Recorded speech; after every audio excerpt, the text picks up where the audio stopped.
Before you waste money on your LLC and start making mistakes that could take weeks to fix, you need to take 4 key steps first or risk getting denied business funding. The hard truth is many business credit applications fail, not because the owner has bad credit, but because the business wasn't set up the right way. If lenders don't see the right structure, you'll get flagged as high risk, blacklisted, or stuck with the smallest credit limits possible. So I'm gonna show you which industries banks automatically reject, why your business name can make or break your approval, and sneaky ways to make your business look way bigger and more established without spending thousands of dollars. Oh, and before I forget, I put together a no PG business card master list with 25 plus cards and counting. With these cards, you would never have to worry about high credit usage, tanking your personal credit score because it never even shows up on your personal credit report. There's no hard credit pull, so your score stays untouched. There's no personal guarantee. You're not personally responsible for the debt.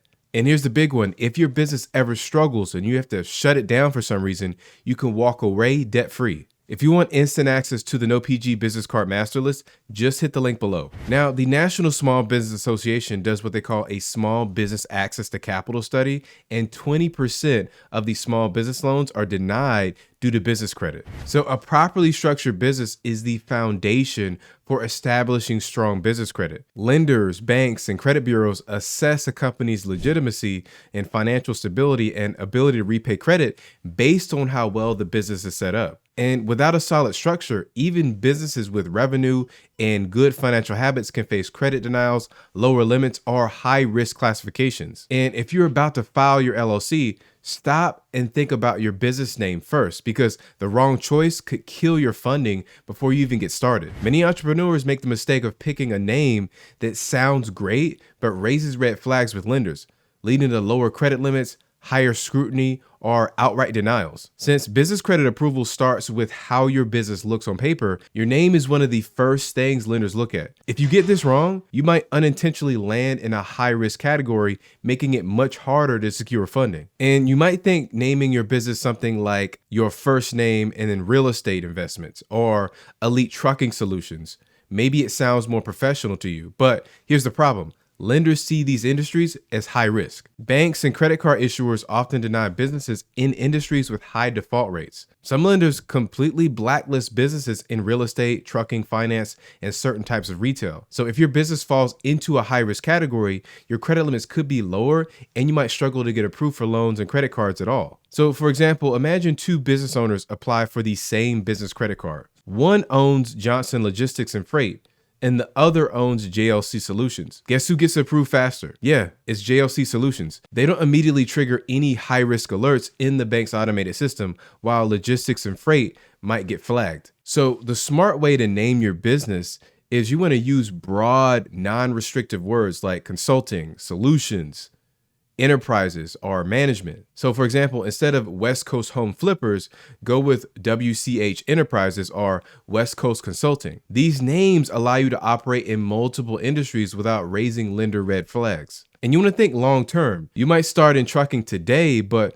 what if you pivot into logistics or consulting? You may launch a real estate business now, but down the road, you may want to add home renovation services. So a flexible business name allows you to expand without changing your entire business identity. And you also want to check the name availability. You know the worst feeling? Coming up with the perfect business name, getting excited, and then realizing it's already taken. So before filing your LLC, take 5 minutes to check the name availability. Go to your state Secretary of State website and then search your desired business name. Make sure there is no existing businesses with the same or a very similar name in your state. And this matters because you could have legal issues. If your name is too similar to another business, you could face trademark disputes. You could also face bank and tax issues. If another company has the same name, your tax filings and business credit applications could get mixed up with theirs. And then there's the online presence issue. If the domain name for your business isn't available, it may be hard to build an online brand. Next, most business owners don't even realize they've made this mistake until it's too late. A lot of entrepreneurs apply for credit and get denied without ever knowing why.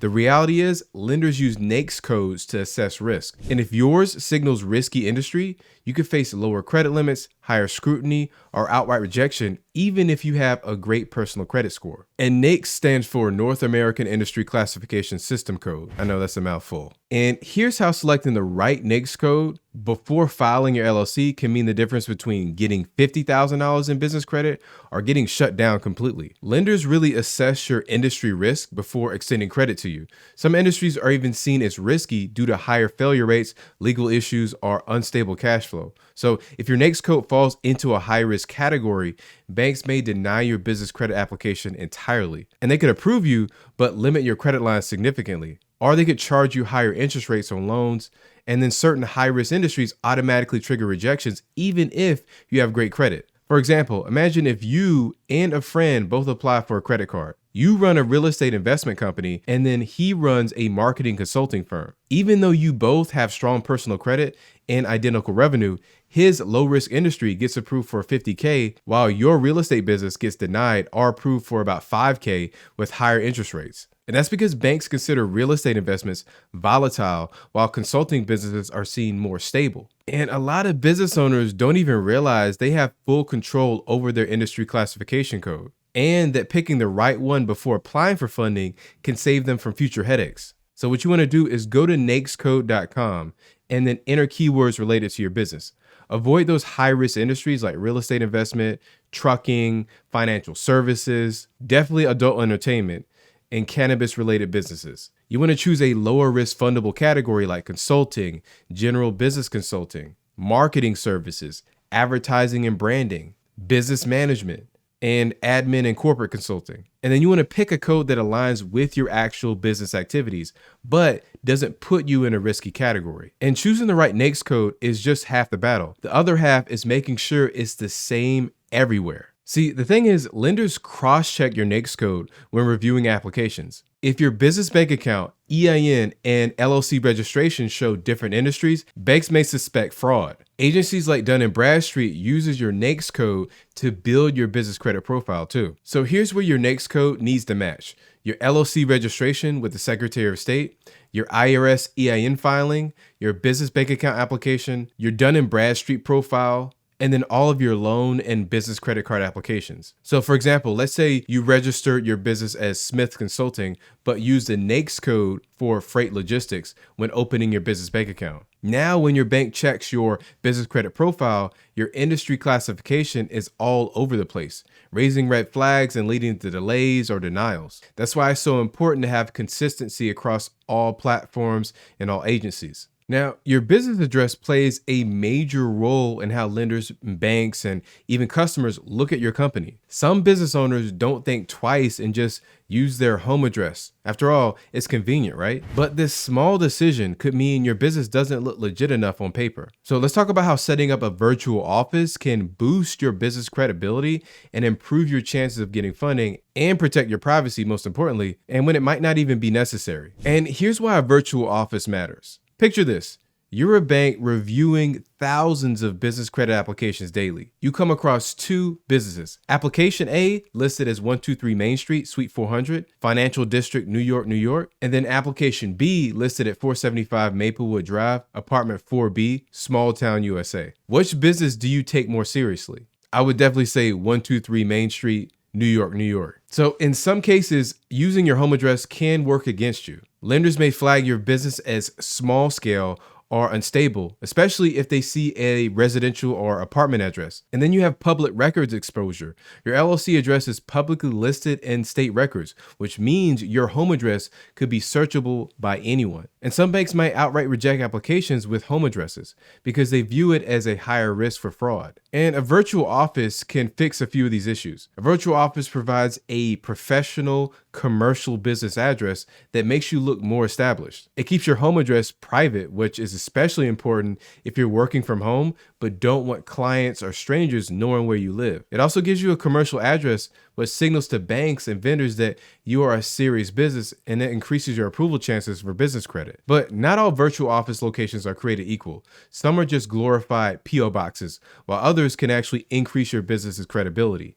Here's what you want to look for in searching for a virtual office. You want to choose a location in a major business district or financial hub. Lenders look more favorably on businesses in high value areas like downtown financial districts. You want to look for a location near banks and credit unions. So you'll want a virtual office address close to major financial institutions. That may improve your credibility. And you want to make sure it's not just a mailbox. Some banks just won't accept a business address that's just a mailing service, like the UPS store, PO boxes, or some Regis locations. And many virtual offices offer meeting rooms, phone answering services, or mail handling too. I personally use Alliance Virtual Offices, and that's for my official business address because they provide legit commercial addresses, not just mailbox rental services. And this makes it easier for me to get approved for business credit. But I want you to keep in mind, virtual offices are not absolutely necessary. Because here's the deal, a virtual office isn't mandatory to build business credit. You can still get results even if you use your home address, but there are some trade-offs like not having privacy with your home address. I'd say it's okay to use your home address if you're a freelancer, consultant,